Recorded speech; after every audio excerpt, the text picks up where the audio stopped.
کیا آپ جانتے ہیں کہ ایک ایٹم بم صرف چند سیکنڈز میں پورا شہر تباہ کر سکتا ہے؟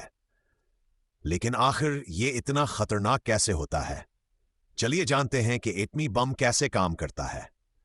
ایٹم بم دراصل ایک نیوکلیئر بم ہوتا ہے جو نیوکلیئر فشن کے عمل پر کام کرتا ہے۔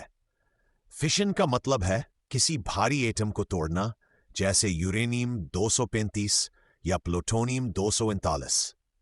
جب ان ایٹمز کو خاص طریقے سے توڑا جاتا ہے تو وہ بڑی مقدار میں توانائی خارج کرتے ہیں۔ جب ایک ایٹم ٹوٹتا ہے تو وہ نیوٹرون خارج کرتا ہے جو دوسرے ایٹمز کو توڑتا ہے۔